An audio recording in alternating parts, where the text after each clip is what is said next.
Joining us next on the Marmy Rock Show, we're happy to have Michaela, who is the vocalist from Charlotte, North Carolina band Falling Through April. They've got a new single out called Desperate Measures right now, and we have added that one to our Golden Dozen. So we are excited to welcome Michaela to the show. Michaela, welcome to the Marmy Rock Show. Thank you for having me. How are you doing tonight? Hey, I'm doing great. Now that the single is out and is called Desperate Measures, and it's in our Golden Dozen, so tell us a little bit about what that tune is about. Well, we've been working on this song for about a year now. I mean, we wrote it a year ago, and so we're really excited to finally share it. We just finished the music video before the summer, so we also just debuted that recently, and it's just an alternate press.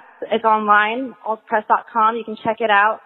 They exclusively shared it for us, and so that was super exciting because, of course, I read that magazine growing up looking for all the hot bands. So to be part of it is just kind of blowing my mind.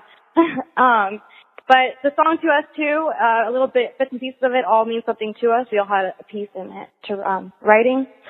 And I wrote the lyrics, a little bit of it with our producer, help, who has been just amazing to work with. It's been a big, long project, and we're just finally so happy to share it. So you mentioned writing the lyrics. Go a little deeper into that for me. Tell us what the lyrics of Desperate Measures are about. Really just kind of overcoming your past. Anything that kind of holds you down, brings you down the back of your head, just breaking through, and also just not really conforming to, I mean, it's got so much in it. It's really awesome. Conforming to maybe your culture, even around you. The music video kind of shares that a little bit. We kind of have where all the TVs and the cameras are watching. It's almost just like Big Brother, in a sense. And just, going against the grain and being a leader, really, just breaking free from anything that holds you back. And so that's where the song comes, getting together and coming together as a community. So we know there's a music video out for the song Desperate Measures, and in that video you can be seen smashing all kinds of stuff. So did you have fun smashing things? And tell us a little bit about the making of that music video. Yeah, we were really excited knowing that we got to break some stuff. I kind of messed up a little bit. I didn't realize when TVs are smashed, they kind of hiss and smoke. And so as soon as it kind of startled me, and instead of looking away from the camera, I looked directly at the camera with I wasn't looking like a badass. But it was really fun. We got to let out some aggression from how hard we worked on that set. We built it from scratch. Went around the whole abandoned warehouse trying to forage for wood that we could use and props. So for folks that may not have heard from the band in a little bit, or they may be new to you as a band, you are somewhat the newest member of the band. So talk a little bit about your entry into the band, how you found them, and what it's been like becoming a part of Falling Through April. That's right. I am the newbie. I've been around for about a year and a half. It's funny. I met them on Craigslist, through Craigslist. I was looking for a jam band locally. It was hard to find people that were committed to actually practicing, actually putting time into creating, just a full song even, or a band. And so I looked out of my city because I'm in Columbia currently. So I decided to look into Charlotte. And their good friend, John King, who is actually in Nashville, Tennessee, was screening some vocalists who wanted to try out. He chose me, and I went to go meet them. And these were looking all right. I was very shy. It was the first time really working with a full band. I'm used to hiding behind my acoustic guitar. So it was kind of funny. I mean, I was quiet, still I've been out of the scene for a minute, but they really, through last year, have just helped me stretch and grow and learn who I am again as an artist. So it's been about a year and a half, met them online, and it's been stellar since. So the new record Zodiac is scheduled to be released in January 2018. I guess what people want to know is the recording completed yet? And where was this thing recorded and produced?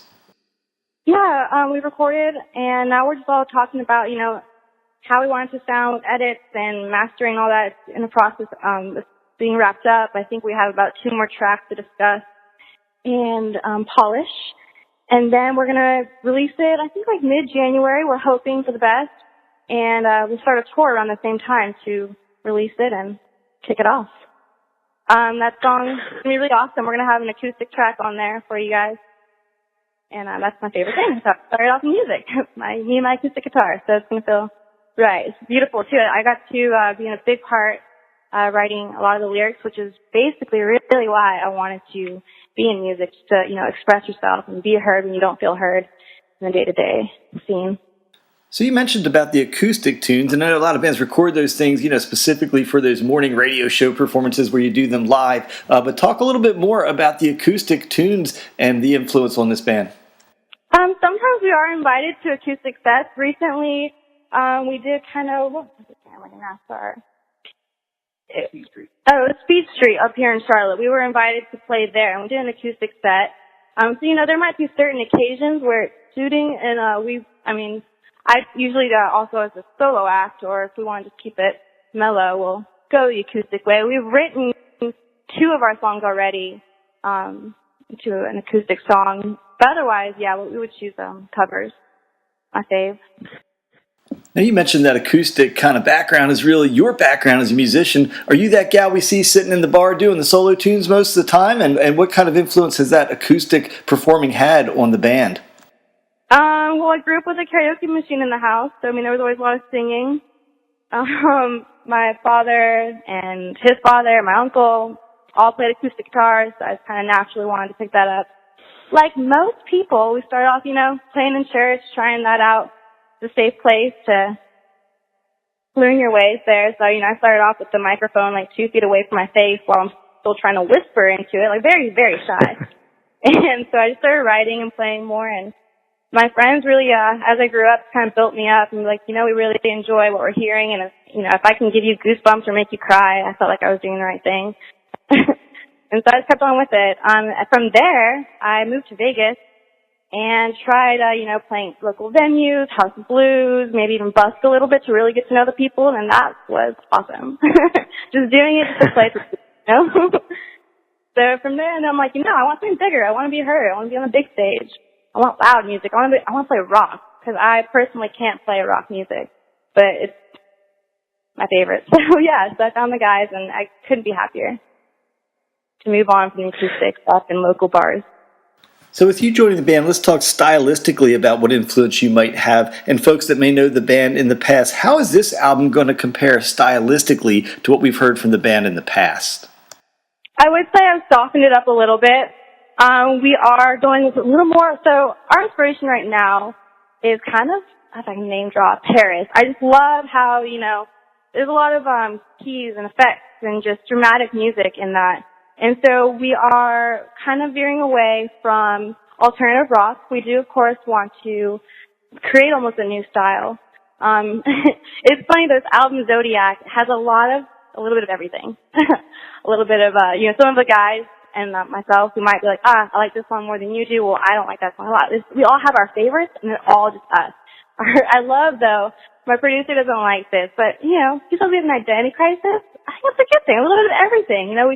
We can be some of the kids' favorites. We can be some of the older adults' favorites. So that's what I'm really looking forward to, hearing what everyone thinks of Zodiac, because it isn't just one style, but if we are to say it is one, so it's going to be alternative pop rock. So I saw a recent picture of the band dressed up as superheroes. I think it was yesterday. So what's going on with the picture of the band dressed as superheroes? Yes, that was kind of a last-minute idea. It was not the superhero thing, but, how about we switch roles? I'm going to be a male villain, and everyone else is going to be, except for Dave. He couldn't find anything in time. Some female heroes. It was awesome. It was so much fun. They even did a costume contest, and they all kind of flexed their stuff and strut up on stage in their costumes. It was hilarious. Now, that looked like a big show. Was that a convention of some kind, a Comic-Con or something, or just a show that you guys decided to dress up for? It's funny. It was a Comic-Con themed show. So we called it CleverCon since Something Clever was hosting. And there are a lot of different venues there for all of your geeky needs. We had the anime stuff. We had comics, which was really cool. They had a whole little store, a little booth selling comics. And everyone dressed up. So it was a lot of fun. It was my first kind of Comic-Con thing I've ever been to, so to play at it was pretty awesome. But yeah, everyone dressed up, different bands, all in from heavy metal to us, alternative pop rock. So it was really neat. But yeah, we all decided to dress up in our favorite heroes, the villains. So as I was prepping for this interview, and your promo photo that recently came out was kind of a wild looking photo. It looks like you're in a bowling alley or something with this levitating bowling ball. Tell us about that press photo. Yeah, I love that. That was our producer's idea. He found this kind of rickety old school bowling alley up in Nashville while we were already still in the middle of recording and taking more promo shots on his land. And he's like, how about we just kind of show you guys personality, like we're not all that serious. We love to joke around. We love to have fun. And so that picture was kind of us just having a good time. We have lots more outtakes that were just good. It was good to see some of our, I don't know, it was also still like a time we were getting to know each other. So it was just really fun to kind of let loose and see the other side of us. But yeah, it was over in Nashville. I wish I remember the name of the bowling alley for you. Donaldson. It's cute. So as we mentioned, Desperate Measures is out right now, and as we wind down 2017, we're making our way towards 2018. What are the long-term goals for the band in 2018? Is it touring? Do you guys already have some plans for 2018? Definitely touring. We're going to release the album, share it with the world, start touring nationally and locally, cramming in so many shows. We have some schools we get to go to that we met last year in Pennsylvania that we're going to go play for some college students at some events that they're throwing. And in November, we can't really say that, can we? We have lots of plans. Yeah, we know how that works. No worries about that whatsoever. So we are based out of Lancaster, Pennsylvania. So I'm hoping that one of those small colleges might be in the Lancaster, southeastern Pennsylvania part of the country when you guys head back out on tour. So, Michaela, I really appreciated you being here with us on the MARR Army Rock Show tonight. Once again, the single is Desperate Measures. They are falling through April out of Charlotte, North Carolina. And Michaela, once again, thank you so much for being with us tonight on the MARR Army Rock Show. It was so great talking to you. I hope to see you soon. Thank you for having me.